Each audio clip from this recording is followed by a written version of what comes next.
There we go. Hey, all right. It worked. We're in. Heck Let's go yeah. this way.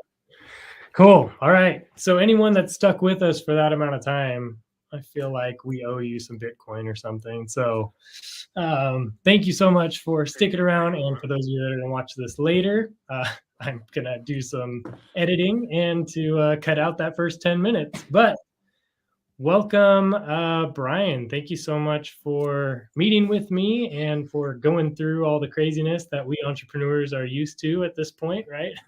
Yeah. I mean, I would have been shocked had things gone more smoothly. I don't know any time that in business or anything like that it ever goes off without a hitch. And to Nolan's credit, we met early. We were here a few minutes early. The stream just wouldn't allow us to go into the stream early. So he even said for that reason, he called it.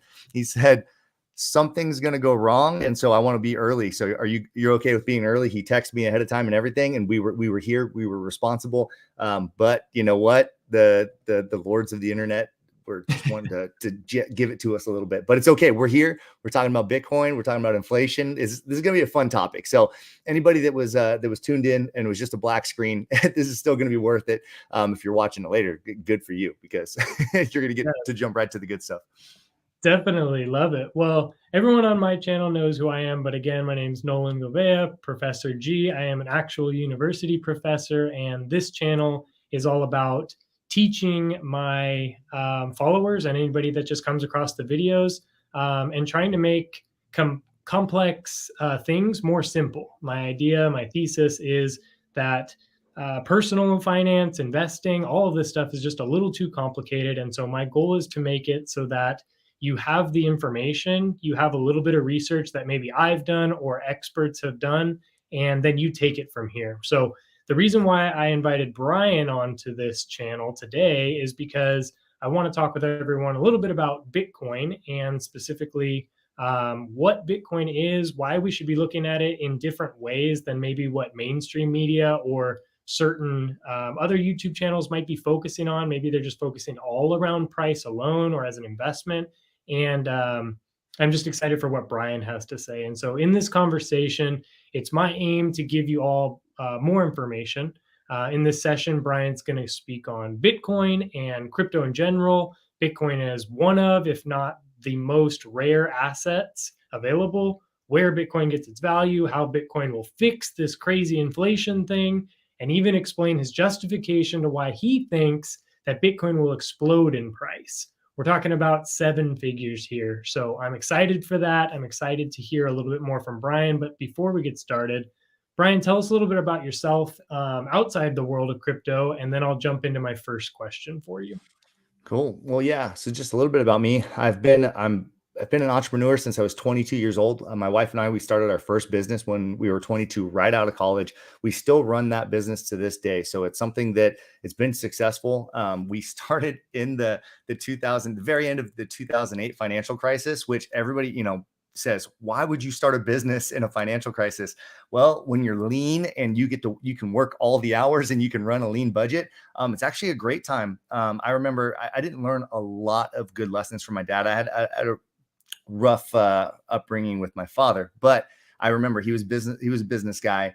And I remember he used to say that recessions are one of the best things ever for business. And so just hopefully this is optimistic for people that are worried that we're maybe heading into a recession. I mean, technically we're in a recession according to who you're asking. Right.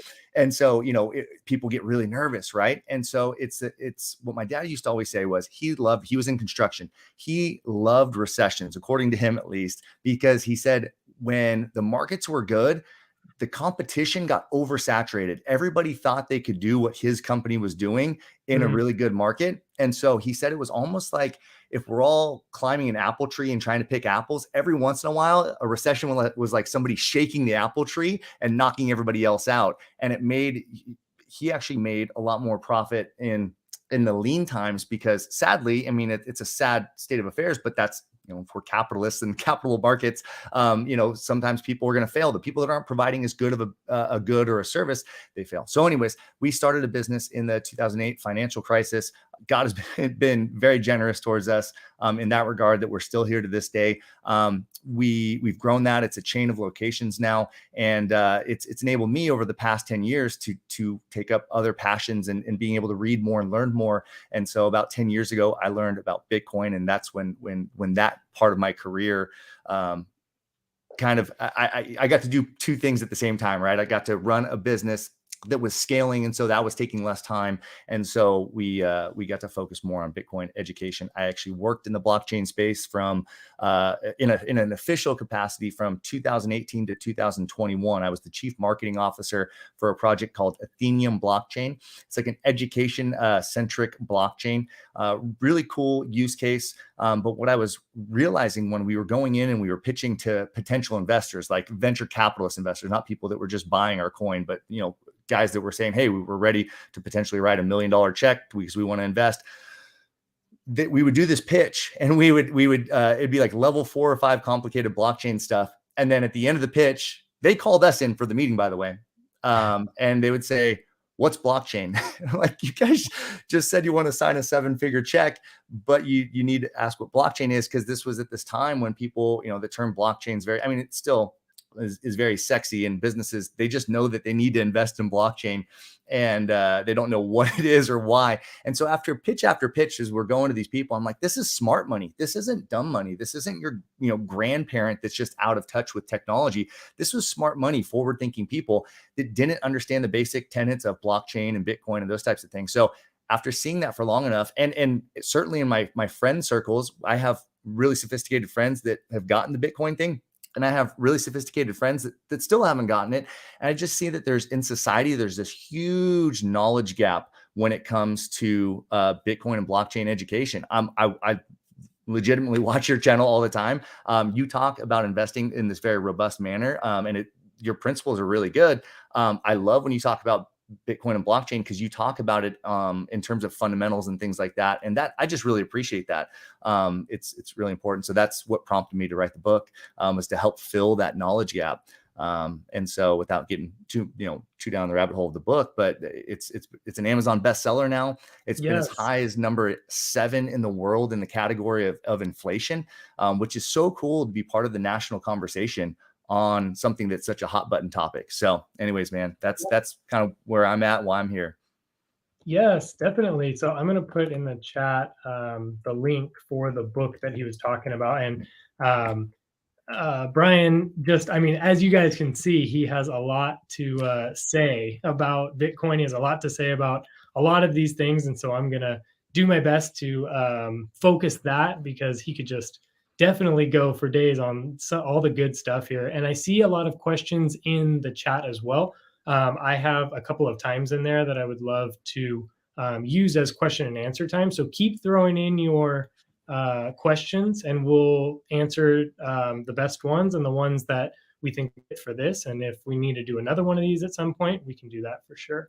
As you guys heard, Brian has been in this crypto world for quite some time. And the cool thing about Brian too is that he actually decided to write this book, this best-selling book, which is Bitcoin Evangelism, right here. I put the link there. If you've watched any of my videos, I talk about that pretty much exclusively as the only Bitcoin book that I recommend. So I would definitely recommend that for you guys. But he started out this whole Bitcoin thing the same way a lot of us probably, either are or people we're hearing from are, and that's in a skeptical way, in a way where it's like, I don't believe this, like this is too good to be true, prove otherwise. And so those are the type of people that I like to surround myself with, because they're not just taking what they hear, they are researching it. And that's what he did. So why, you kind of alluded to it a little bit, but why did you write the book specifically? Because the book itself goes so deep into all things Bitcoin, but it actually goes deeper than anything about, specifically price itself. And so what was like one or two main things, like why you wanted other people to learn what it is that you have to say? Yeah, well, I found in most of my conversations with people, even friends, I train Brazilian Jiu-Jitsu, and after every session, there's like this post, like everybody's exhausted, they're sitting on the mats, and guys are just sitting around talking about whatever. And so often it would happen to be that people are talking about cryptocurrency. And what I kind of saw time and time again is that, a guy would come to the mat and be like, oh, I just bought Dogecoin, or I just bought a meme coin, or I just bought whatever, whatever. And sometimes it's Bitcoin, sometimes it's something else. And I'd say, okay, cool. In the conversation, like, why'd you buy it? Well, I don't know, because it's going to the moon. Like that was the consistent answer. It was Yeah. always, Just it's going to going up. skyrocket. Yeah. Yeah. I bought a million of them for $5. I bought a ton of coins for a little bit of money. And if it even goes to 1/10 of a penny, I'm going to be a billionaire, that type of thing. So, and when you talk to somebody like that, I mean, somebody that understands what market capitalization is, or if you understand, just supply of a coin or supply of a stock or something like that, it can be frustrating, because it's not frustrating in the sense that it's frustrating for me. It's just like, I don't want to ruin this guy's day because he's excited about this technology. And I think he's right. I think he's in the right sphere by starting to dabble and be interested by this technology. It's just that my concern is that people are going about it maybe in a way that can be kind of damaging. And I don't want people to, pour their hard-earned money into something that they don't fully understand. So the way the book's written is, the first half of it is understanding Bitcoin as a technology, why it works as a technology, why Bitcoin specifically. And then I talk about other cryptocurrencies as well, the fundamental tenets of those, but why Bitcoin specifically out of all the cryptocurrencies functions as sound money. And so that's a really important thing. Cryptocurrencies are a technology.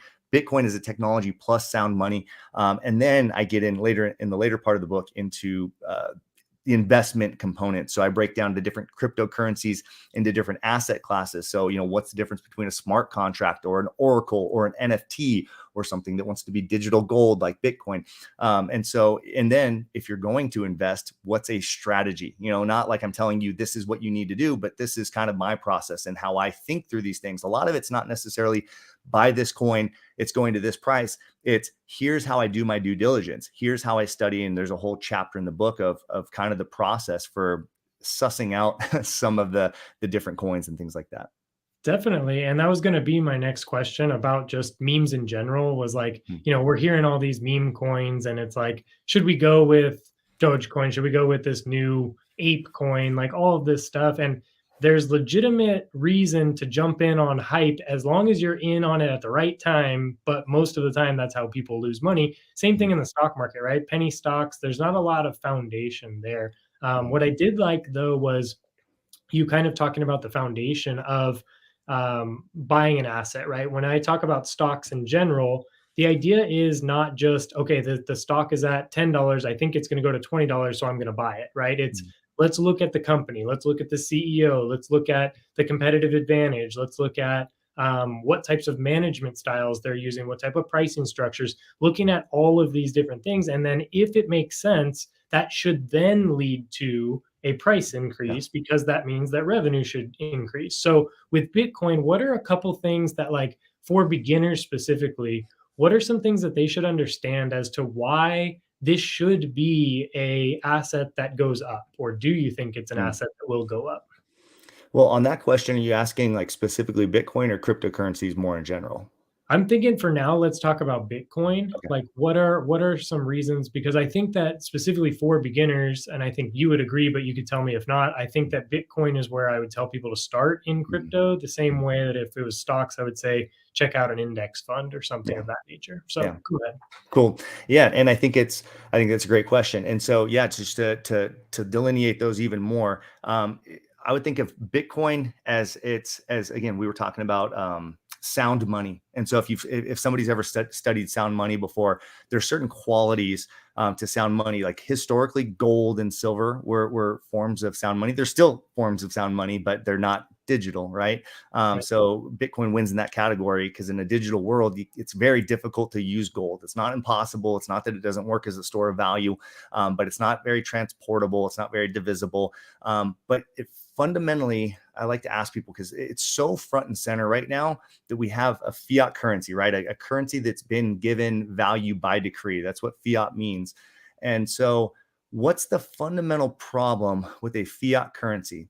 And Jerome Powell, the Fed chairman, said this during COVID, and he was actually saying it. It's funny in hindsight, he wouldn't want to say this right now, but during COVID, he wanted to assure everybody that they could get stimulus out fast enough. So they wanted to talk about how fast they could print money.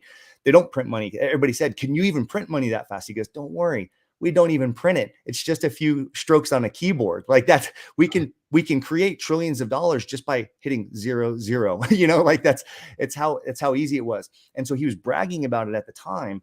But you think about that, like, wow, that's a kind of problematic system, that there's an entity that gets to control that. And guess what? If your listeners don't know, the Federal Reserve is not part of the federal government. The Federal Reserve is a bank. It's a private institution. It's a private company. There's shareholders. There's people that not only do they get to participate in the policy of what the Fed does, but they actually get like equity in profits from the Federal Reserve. It's written into law. So the book Bitcoin Evangelism goes a bit into that. So it's important to understand that. So that's a very we were born into the system. Every one of us, we were born in a time where the Federal Reserve existed. And so we just kind of accept it. Like we think it's like a law of nature that exists, like, oh, the gravity and the Federal Reserve. It's not. It hasn't been around forever. So if the problem with the fiat currency is that somebody can just create it by a few strokes on a keyboard, what's the fix for that?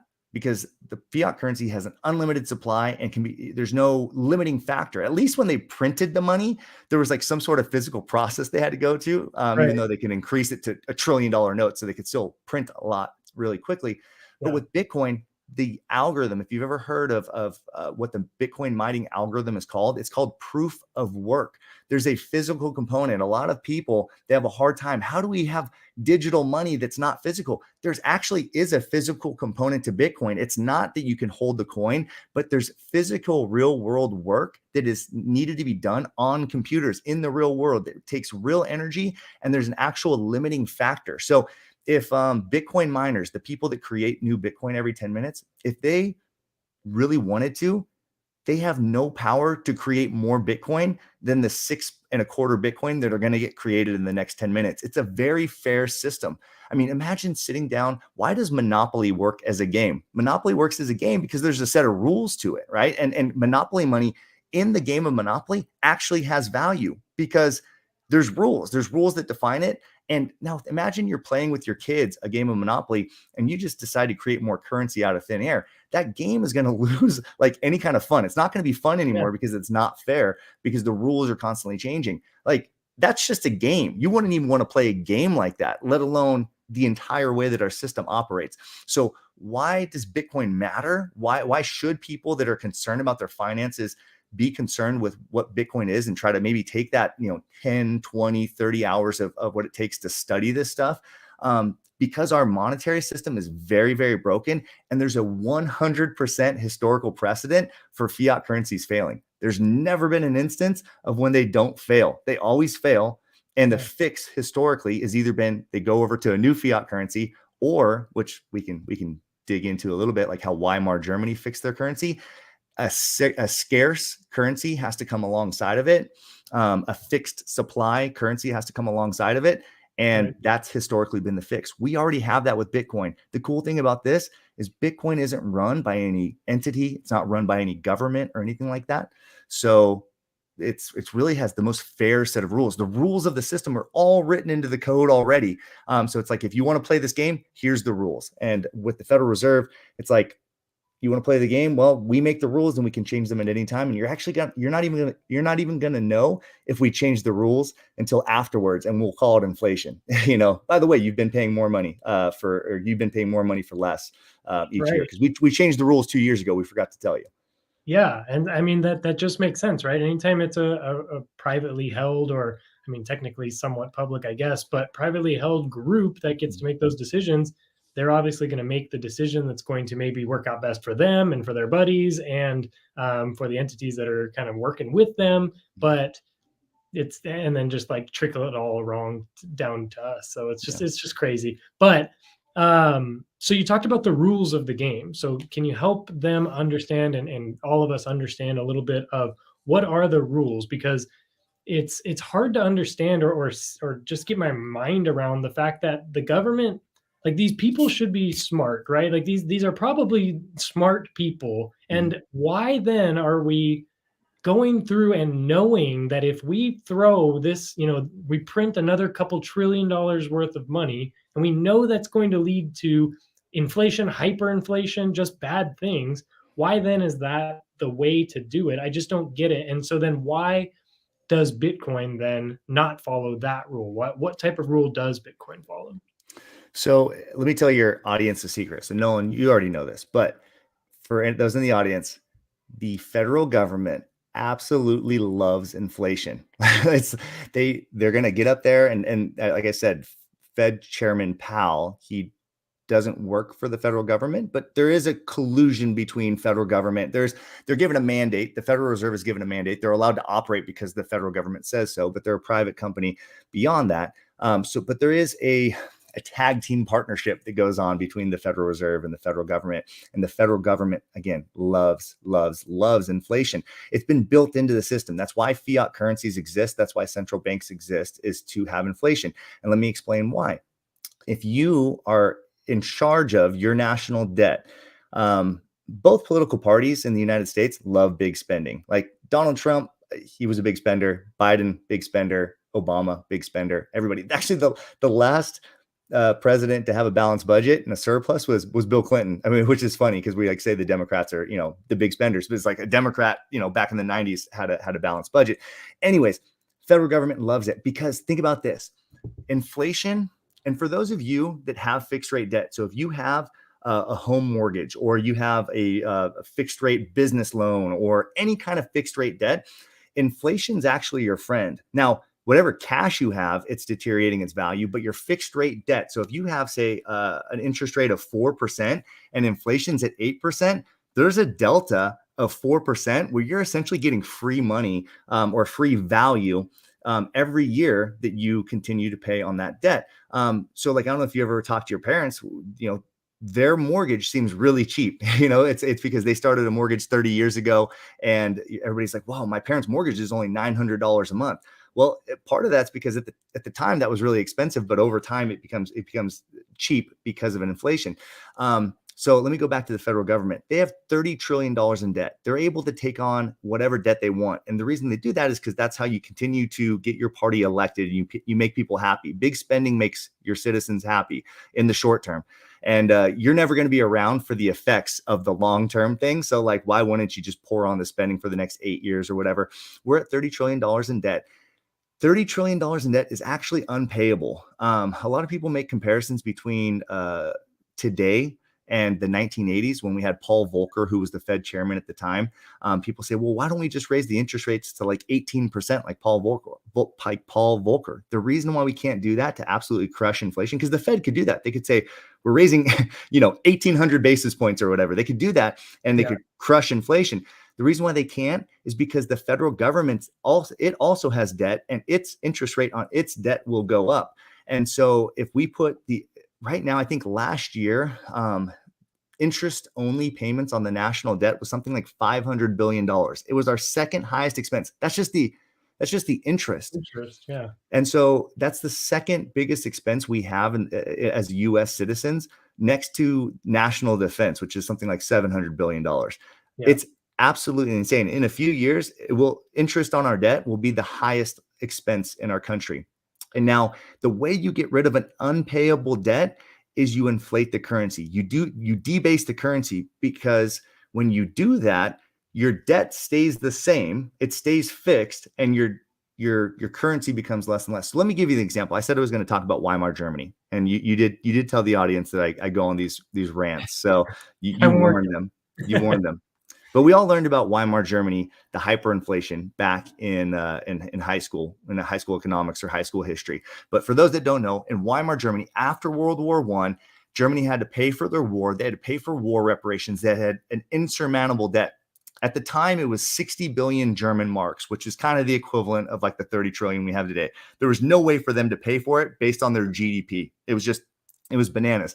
So they turned on the money printers. They printed their currency, intentionally debased it, and in a 4-year period, their currency became so hyperinflated. And hyperinflation isn't like what we're experiencing in the US. Hyperinflation is like 50% month over month. I mean, it's insane. In 4 years, their currency, the smallest German mark note was a 1 trillion mark note. So think about this. Their national debt 4 years earlier was 60 billion marks. Now their dollar bill is a 1 trillion mark note.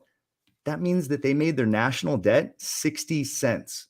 Like, until I studied that, I had to verify it from like 3 different sources because I didn't believe it. I didn't know that you could do that to a national debt. And you look historically, every country ever that's been able to denominate their debt in the same currency that they're able to print, 100% of the time, they debase it so that they can pay off their big spending debt. And then they crash the currency and then they restart a new one.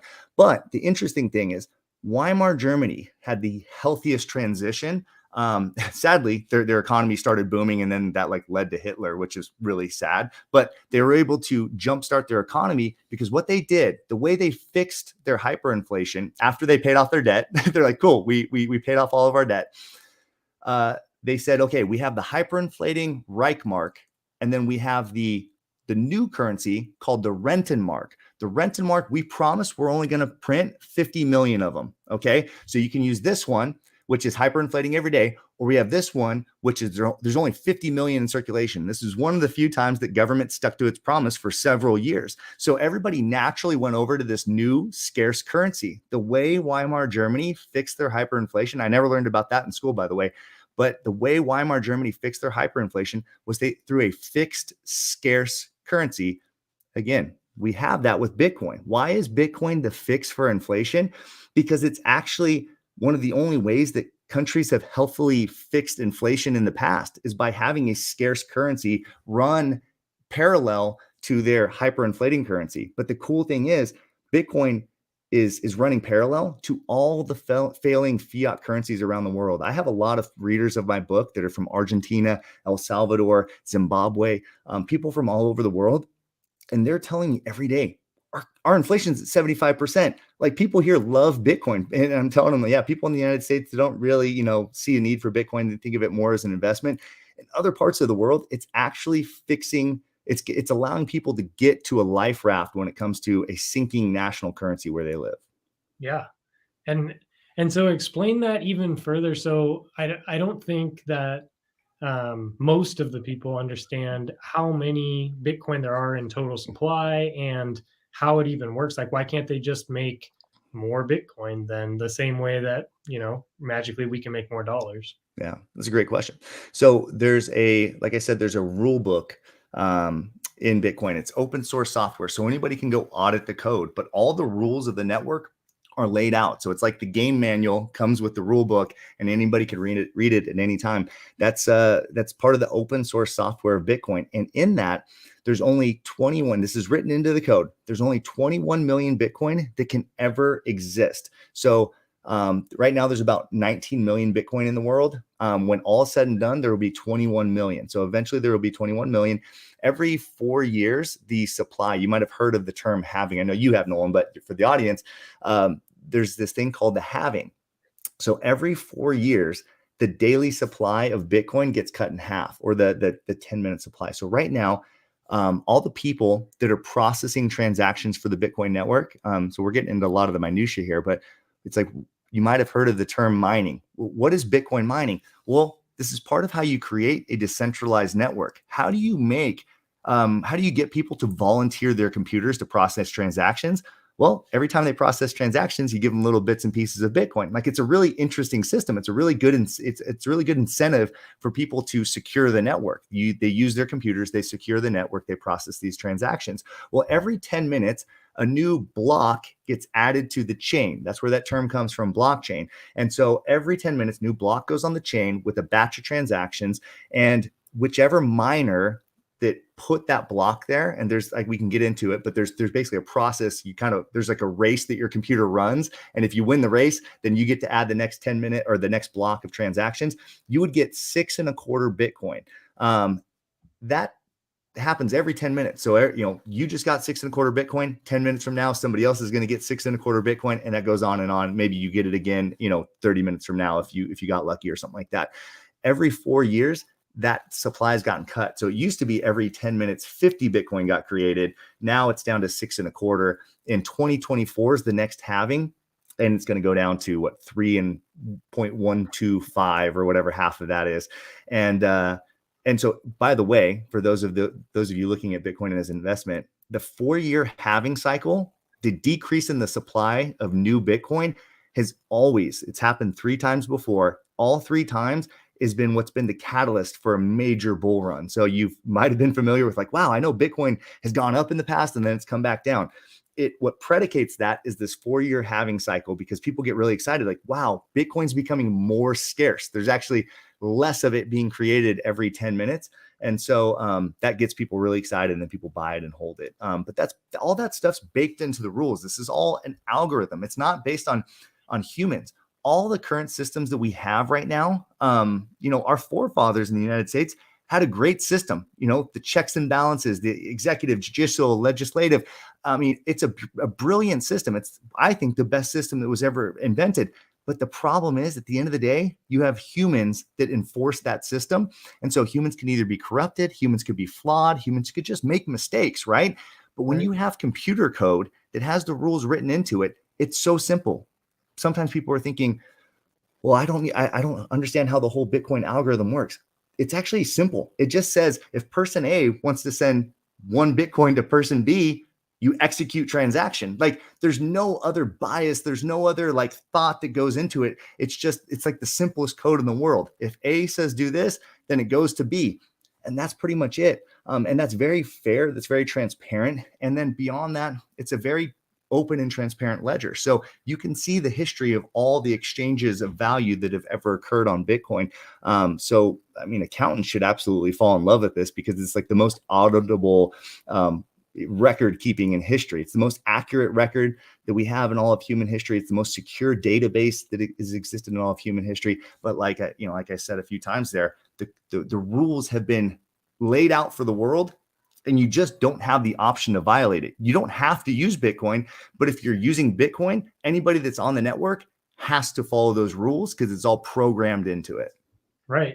And that's huge. I mean, the thing that really got me into Bitcoin and just wanting to learn more about it is really just supply and demand. As a business professor, as somebody who just likes to learn about finances and business and all of that, supply and demand is really how the world works. If there's less supply, the demand's going to go up. And when demand goes up, then that means that we can increase price. And so for something like Bitcoin, when I saw, okay, this is built so that there's 21 million in total. So that means that if I have 1, or if I have 0.5, if I have like a sliver slice of this thing, at some point, I started to do the math of how many people there are on this planet, or just even how many people there are in the United States, right? And like, when something becomes so rare that like people can't have it, and the people that do have it, it's going to be very, very, very, very valuable. And so that was something that originally got me into it, which was the supply and demand, the monetary, the investable assetness of it. But then all the things that you've been talking about just make it even more exciting. It makes it a more even playing field. It takes away corruption. Anytime you can take human thought out of it, it's just better, because humans, no matter how great they want to be, at some point that opportunism comes into play, and it's very hard to get around that. But when it's all algorithmic and it's all computer generated to where it's set, I think that's just a system that us humans kind of need, to be honest. Mm-hmm. Yeah, well, and it's so true. And I think I have a chapter in the book that says, it's called "The Communists and the Capitalists Will Both Be Satisfied," and it goes to this idea that what does the person that's going to a Bernie Sanders rally want? They want something that's over business, that ensures the rules are fair, right? That there's no bias, there's no racism, there's no intolerance or anything like that, right? That they think that because the only thing that can be over business is government. So communists, they concede to the government. They say, we need you guys to crack down on business. But a blockchain can do that same thing, and it can do it without human involvement. What do capitalists want? A capitalist wants a fair market. Capitalist wants rules, right? They want general guidelines. They just don't want a lot of encroachment. A blockchain does that. A blockchain sets the rules before. So it literally satisfies both extremes, right? The both ends of the political spectrum in terms of economies and markets. It's really interesting when you look at it that way. And then one last thing on that point you made, how many people are there in the United States? How many people are there in the world? There's 45 million estimated, 45 million millionaires in the world. So not including billionaires, not including people that have $900,000 net worth, but just millionaires. There's 45 million of them. that means there's not even enough Bitcoin for every millionaire to have half of a Bitcoin, right? So a Bitcoin is going to be kind of like millionaire status. If you have one Bitcoin, and so that brings up the thought of people are thinking, well, one Bitcoin's $18,000 right now. I can't afford that. You don't need it's like getting into business and saying, I need to be a millionaire today. No, everybody realizes they need to work towards it, right? You're not going to be a millionaire overnight. Start stacking sats. That's what we say in the Bitcoin community. You buy small pieces of Bitcoin where a US dollar can be divided down to a penny, 0.01. A Bitcoin can be divided down to 8 decimal places. So you could buy a chunk of Bitcoin that's less than a penny, and you get thousands of Satoshis, which is like the penny of Bitcoin. You can get thousands of Satoshis for a few dollars. So go out there, buy, you're nervous about Bitcoin. You're not sure what to do with it. Buy $10 a month of Bitcoin and just have it as your freedom money in your back pocket, like this money that's uncensorable. So in case you might just happen to need it someday, and in case it just happens to go up in value, you were really hedging your risk. Maybe you think it's risky, but $10 isn't very risky. I mean, it's an asymmetric asset. So if Bitcoin's successful, 2% of it, 2% of your portfolio being in Bitcoin, and this isn't financial advice, but I'm just saying, for hypothetically, if you had, say you make 98% of your portfolio, like Coca-Cola, like just really safe stocks, right? Like companies that have been around for 100 plus years, they're not going to have high growth, but then you put 2% of your portfolio in Bitcoin, the alpha you can get out of Bitcoin could make the performance of your entire portfolio very high. You could see a very high performance out of your portfolio with almost no risk, right? You could put all of the risk of your portfolio into Bitcoin, and it's not that risky, but the upside is really high because you're talking about, like you said, Nolan, talking about supply and demand. It's the only asset in history that we actually know the supply with mathematical precision. We know what the supply is going to be 6 hours from now, 6 years from now, 60 years from now. We can look and see what the supply is going to be. The only thing we don't know is demand. So every asset in history, those are both variables. In this case, only demand's the variable. So it's pretty interesting in that regard. Yeah, no, definitely. And so someone in the chat said, where can I buy Bitcoin and how much is one Bitcoin US dollars? Well, I can answer that too, but where do you typically like to buy through, or where do you usually send people? Yeah. I mean, for me, it's Coinbase only because it's the most user friendly. It's easy, it's fast. But if I were, and that would be like maybe beginner, just because I feel like that they're pretty safe for the United States. They're the biggest one in the United States. But as you go deeper into this, there's ones with lower fees and maybe better decentralization, things like that. But Coinbase is where I suggest, but I don't know what you would say. Yeah, same. I mean, you can go to Coinbase or Binance US or Kraken or any of those. I wouldn't suggest in the long term keeping them on there because we've had centralized exchanges that have closed down or frozen users' funds.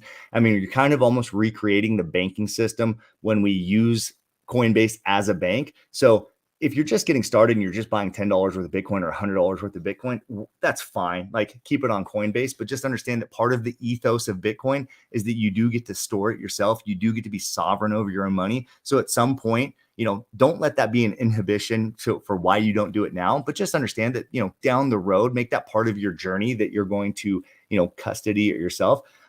If you're really nervous about Bitcoin, follow me on Twitter, shoot me a DM, and I'll send you, 1,000 sats just to show you how easy it is. I'll send it through the Lightning Network. It's going to be instant and free. And to me, that's like the best way. I mean, we can go through all these intellectual academic discussion. That's the best way to win somebody like me over to Bitcoin. But I found with a lot of my friends, just sitting down and like showing them how fast Bitcoin can transfer, and like, we didn't ask permission from our bank. We didn't ask permission from our financial institution or PayPal, or we didn't have to do it between certain hours of operation or anything like that. We were totally sovereign over our money. To me, that's the best way to do it. So if somebody just wants me to send them some sats, I'll do it. It's fun and it's free to use the technology. So it's pretty cool. Yeah. Can you put your Twitter handle in the chat? Yeah.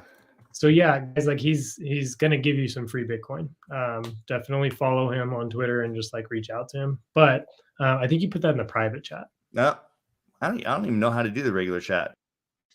It's like in the comment section. Oh, where'd you go?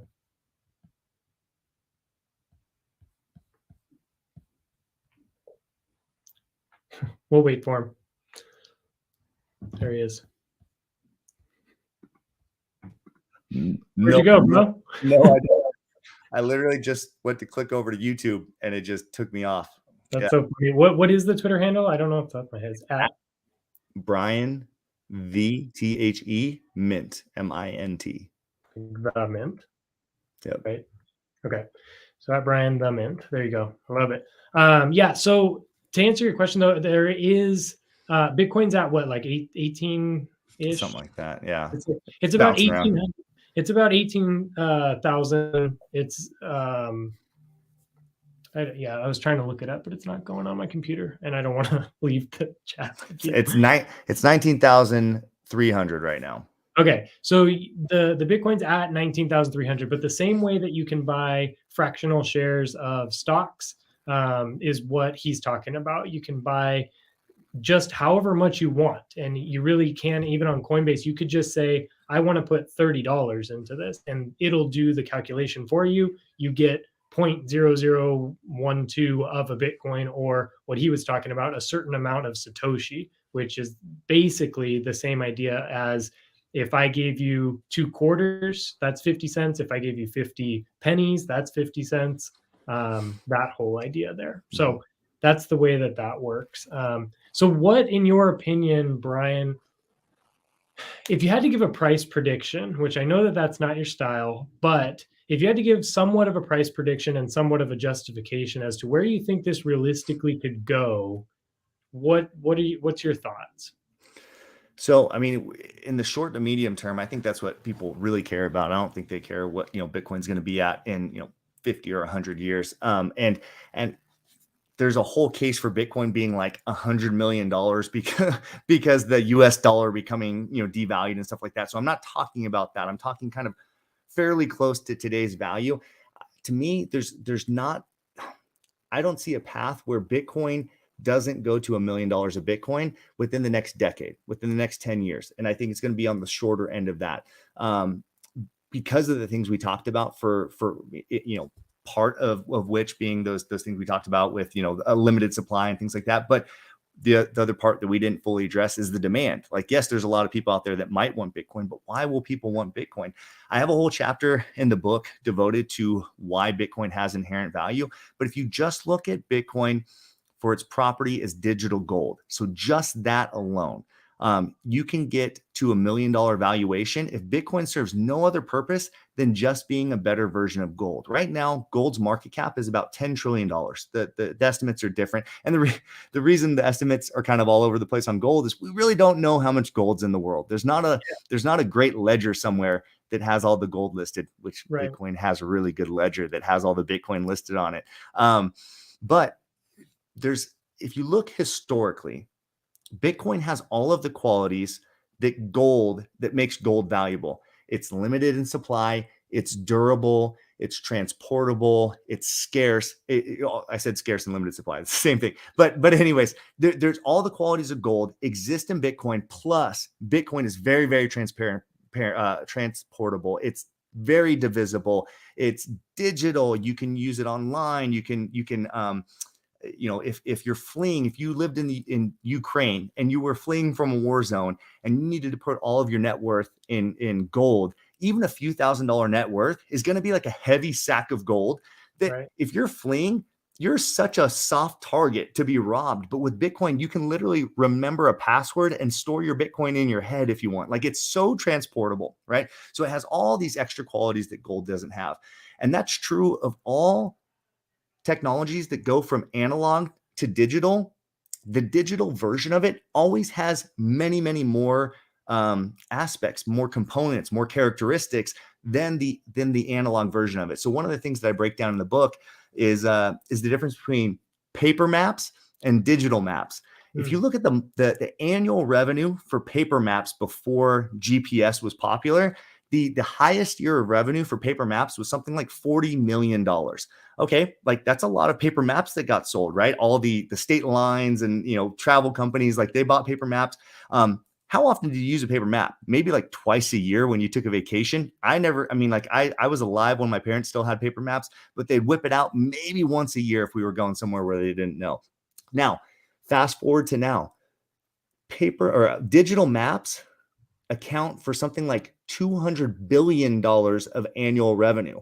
And you think about, well, like, why is that? Like, because companies like Uber, Lyft, DoorDash, Amazon's logistics, UPS logistics, like your car's navigation, the amount of economic activity that is unlocked because of a better digital version of something, it's orders of magnitude higher. We're not talking about 40 billion versus 200 billion. We're talking about 40 million versus 200 billion in digital maps. And it's not that it's not that in, when there's paper maps that people's need for navigation was only $40 million. No, people had a much larger need for navigation, but we didn't realize how much people needed navigation until there was a better version of navigation available. And we realized that, wow, humanity has a $200 billion appetite for navigation. Well, what happens when you have a better version of gold, something that people can't confiscate, that's not run by a government, that is, you can use it any hour of the day. You can send it to any corner of the world for free. People say, well, what if the internet goes down? Guess what? You can use Starlink satellites. You can use Blockstream satellites that keep the Bitcoin network working so that you can send Bitcoin to your friend in Uganda on a Sunday evening at 9:30 at night when no bank's open or anything like that. And it's not a digital IOU. Like, that's what Venmo is. Venmo is a digital IOU, and then Venmo transfers that value on the back end. No, this is real-time digital settlement.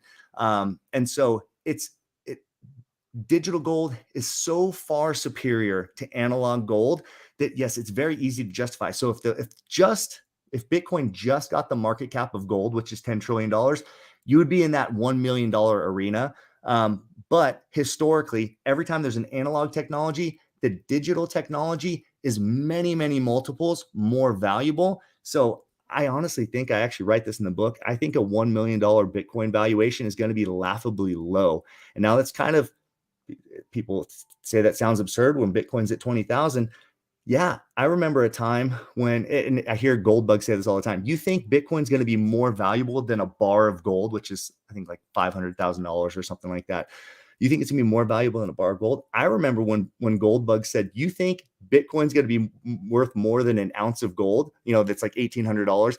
That was laughable to Goldbugs at a certain time. And I like gold. I'm not just dumping on gold here, but I'm just talking about one of many use cases for Bitcoin. And so just that one use case right there can get you to $1 million plus valuation of Bitcoin pretty easily in pretty short order. Nice. I like that justification for sure. And I actually really like the idea of just looking at the idea of the unknown, right? Like, that's kind of fun for me specifically, just entrepreneurially, just looking at like what else is going to be unlocked because of that, and what technology will be built on top of this or through this or with this, and what companies eventually will be able to thrive because of this, the same way that now everybody has a rideshare app or something, right? Like, it's insane. So other than Bitcoin, if somebody was starting out, what would be maybe like the top 5 other coins that you would maybe not suggest, but just these are ones to start looking into, and maybe why? Yeah. And so, if the person has the understanding that Bitcoin is my monetary coin, right? So if inflation's my concern, Bitcoin's the solution to that. These other ones, if you're thinking of them as speculative technology, and you and I have talked about that off air quite a bit. It's like, what are these other interesting kind of concepts? I love, and there's a thing in the cryptocurrency realm known as Bitcoin maximalism. And it's like Bitcoin only. I think Bitcoin is the first, most important, and like I said, the only digital form of money, but I think it's kind of almost strange to ignore the other elements of technology, because I would love it if other elements of our society became more decentralized. There's like, and I'm not saying this is one of them, but there's a coin called Civic that's trying to develop decentralized voting. I mean, how amazing would that be? In the last 2 election cycles, when Donald Trump won, Hillary Clinton's campaign said that Donald Trump cheated, that it wasn't a fair election. When Donald Trump lost to Joe Biden, they said that it was a rigged election. So both sides of the aisle in the last couple election cycles have said, hey, that election wasn't fair. what if we could decentralize that so there wasn't a central party that was in control of it, and we could have a robust record of who we voted for, our information was protected and stuff. So there's some really other interesting use cases for decentralized technology and all that type of stuff. There's going to be a decentralized Uber. There's going to be a decentralized Netflix. There's going to be all these decentralized agencies. All of those are going to be built on top of smart contracts. And so Ethereum is a smart contract platform. I think Ethereum's an important cryptocurrency to look out for. They just had a network upgrade or update. They changed, like we talked earlier about proof of work. Yeah. Ethereum just went away from that. I'm not really sure how I feel about that. No. Proof of stake is a more novel concept than proof of work. I think it's worth keeping an eye on. I don't want to throw the baby out with the bathwater. I know a lot of Bitcoiners are like, yeah, proof of stake with Ethereum is garbage. I don't know yet. And so I actually I like Ethereum. I like Cardano. Cardano is a competitor to Ethereum. I think they're interesting coins to think of in terms of technology. Cosmos is another one that you and I have talked about before. Cosmos is kind of like, if you think about intranets before, there used to be all these fragmented intranets, and it wasn't until one common programming language came across that that all the different intranets could speak, so that there was one internet. It used to be basically that you couldn't send an email from one email server to another email server until there was SMTP, and that one common language, SMTP, allowed you to send emails from Gmail to Yahoo, where before you couldn't do that. So Cosmos is trying to bridge the gaps between some of these different blockchains and things like that. I think that's an interesting one to look at. I really like the concept of Chainlink. Chainlink is what's called an Oracle protocol. So if you have a decentralized application built on top of Ethereum, say you were doing a gambling application, and we were betting on the outcome of a baseball game, and you were going to bet on the Dodgers, I was going to bet on the Angels. Well, who gets to tell the contract, right? We both put in $100, and at the end of the game, one team obviously wins. They'll say that Angels won that game. That's not likely this season, but let's just say the Angels won that game. Who gets to tell this smart contract who won the game, right? Because if you were betting on the Dodgers, but then you got to tell the contract who won the game, you could just lie to the contract and then it gives you the money. How do we make sure the information going into smart contracts is decentralized?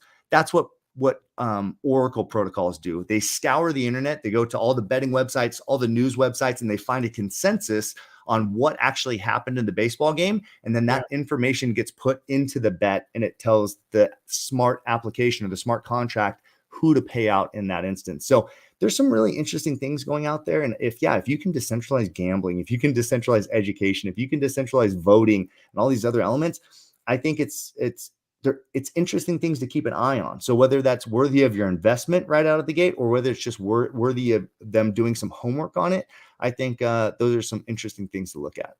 Definitely. Yeah. I really like that. I think that that's good, sound advice. I think that,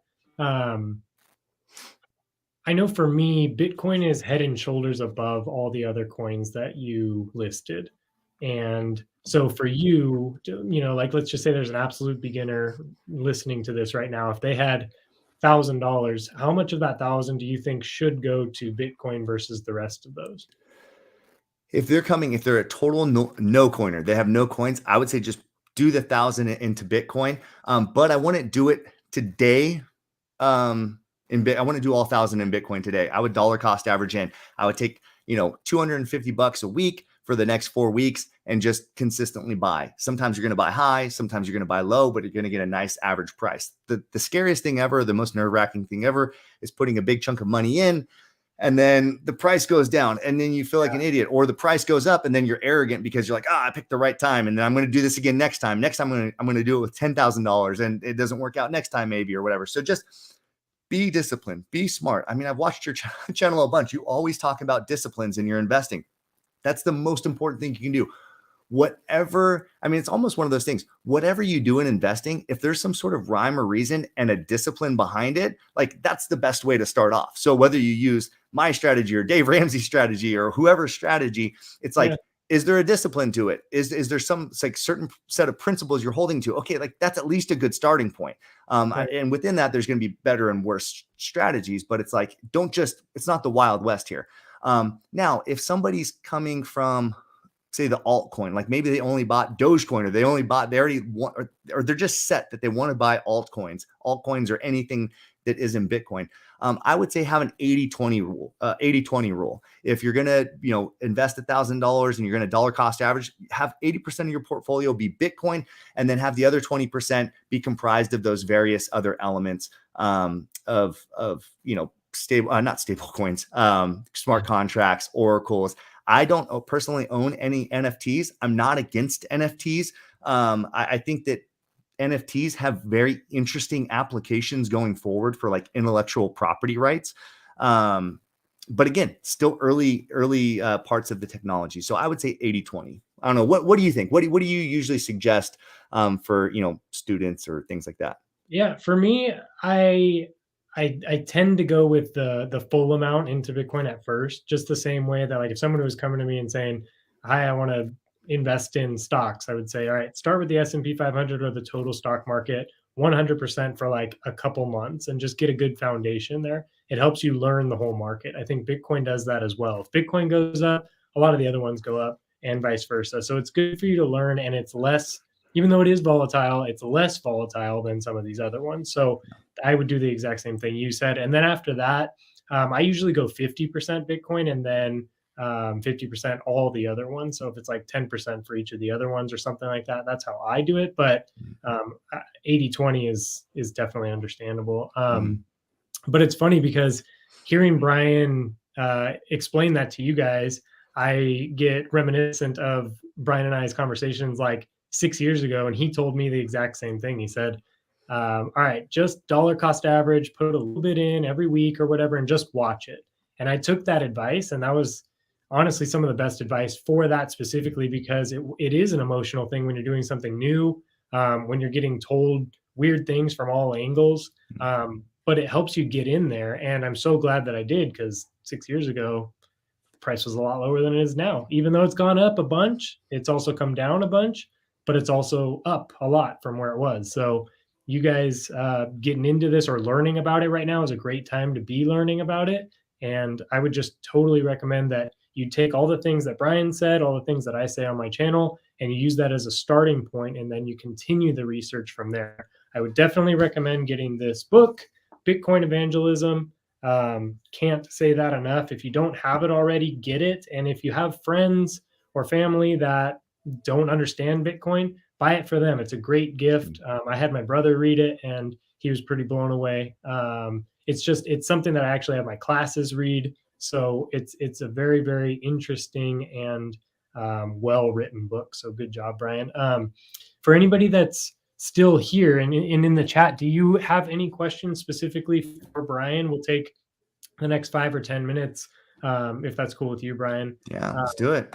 If anybody has a question specifically, go ahead and throw it in the chat. And if while they're doing that, Brian, is there any like closing statements that you may have, or any thoughts that you may have for anybody?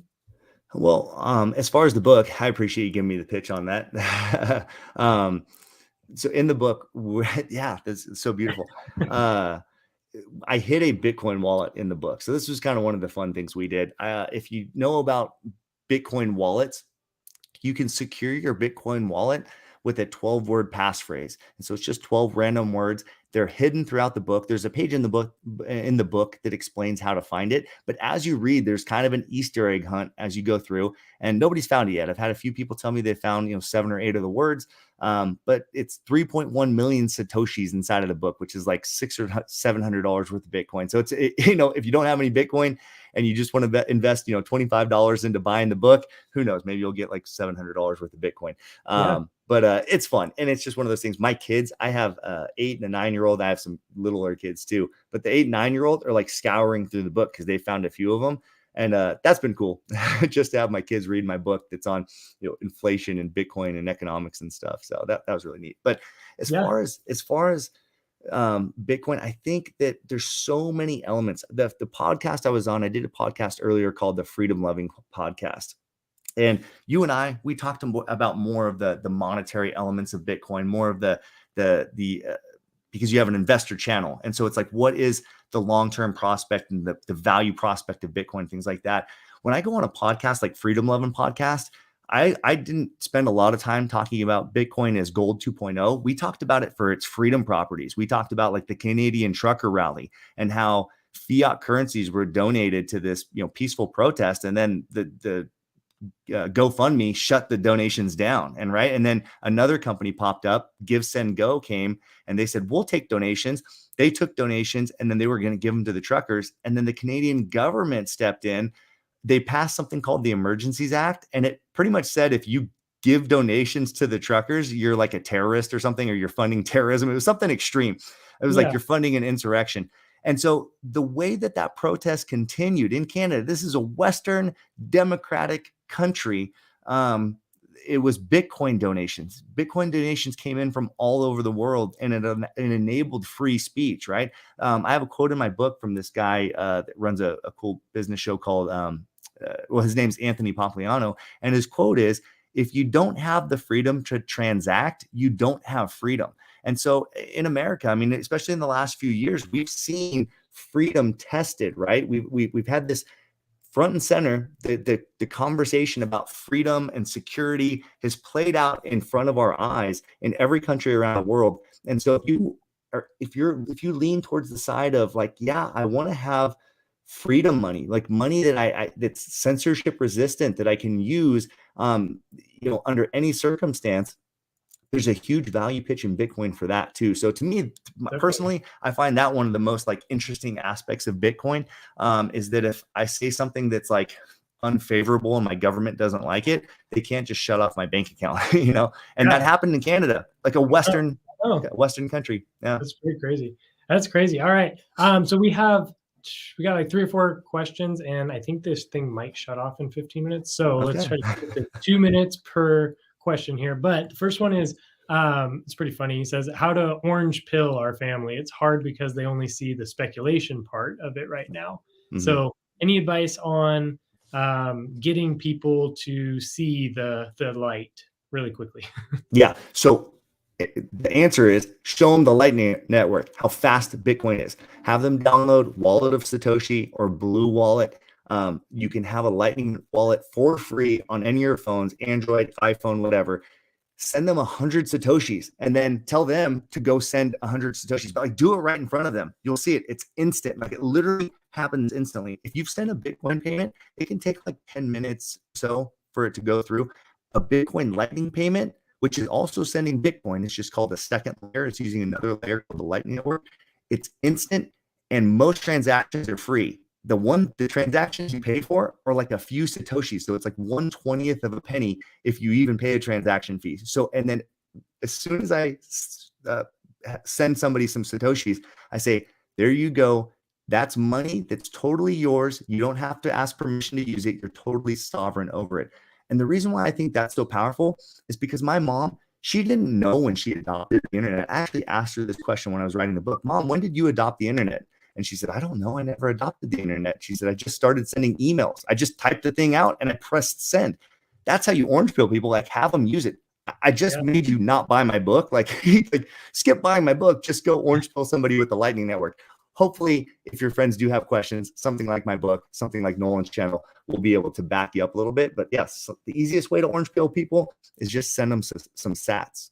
Yeah, no, definitely. Having them actually use it is huge. And again, the book, anything that you can get people to start educating themselves, that's where I start. I don't try to like push my views on people. I try to let them just be educated themselves. Okay, the next one, with the US government announcing last week or whenever, why would they back Bitcoin over Ethereum, since Bitcoin uses so much electricity? Like, why do you think, or why, do you think that they would back it, or how do you think it would work? I don't know. I think governments are going to lean somewhat towards proof of stake, because proof of stake, and it's kind of like, I don't want to root against proof of stake, but it's whoever holds the biggest stake gets to process the most transactions. So governments could like that if they want to just kind of continue the status quo. Like BlackRock could buy a huge stake of Ethereum. I hold some Ethereum, so I hope that doesn't happen, but it's theoretically possible. In order for somebody like BlackRock or the US government to take over Bitcoin, they would have to buy millions of mining units, and it would be, there's like a physical limitation to how much computing power a country could actually buy in a short amount of time. Like there's not enough computer chips to go around, so the government would have a hard time. So but the funny thing is, I think that the US government will probably be more favorable towards Bitcoin purely because of the fact that a lot of US senators and Congress people hold Bitcoin. There's a good chunk of legislators that hold Bitcoin, and Yeah. those and let's just say that they're not all corrupt, right? Like they hold it because they think that it holds a lot of America's values. Freedom money, like why, if America's like the freest country in the world, why wouldn't we adopt freedom money? It's kind of part of the American dream is that. So yeah, I think people that have true American values, and if there's still people in power in the United States that have true American values, I think they'll want to adopt Bitcoin. And I'm still optimistic that actually will happen to some degree. They're also going to have a central bank digital currency. So I don't want to make it all sunshine and rainbows. There will be a Fed coin that will be very, it'll encroach on people's privacy. But Bitcoin, it'll be the best business pitch for Bitcoin ever in human history. Yeah, at that point, definitely. I mean, that's huge. How is Bitcoin decentralized when the only people who successfully mine it are now the big mining farms? That's not true. There's actually a ton. There's a lot of miners around the world. So now there's things called mining pools, and so maybe that's where people have a problem is individual miners are lending their computing power to mining pools. But yeah, anybody can log in with, they can get an ASIC, they can get a miner, and they can actually mine Bitcoin at any time. I know that that's kind of like the criticism that's out there is that there's big mining farms. Yes, there are big mining. There's publicly traded companies that mine Bitcoin, but none of them have majority control of the network. Even if a few of them colluded, they would still want to have a majority of the network. And think about this. Bitcoin aligns everybody's incentives. So if miners started acting contrary to Bitcoin principles, they would ruin the value proposition of Bitcoin. They would hold the most Bitcoin, and then they'd be making it simultaneously devalued. So Bitcoin miners are the most incentivized people in the world to uphold the status quo of Bitcoin principles, if that makes sense. Yeah, no, definitely. Definitely. That's a good answer for that. And then also, someone was talking about the Freedom Convoy that you were talking about. And how do you think that innately just sending Bitcoin back and forth, do you think that that is secure enough? Like, how do you receive secure Bitcoin donations? Like, how could that not be the same thing as what happened with the Freedom Convoy?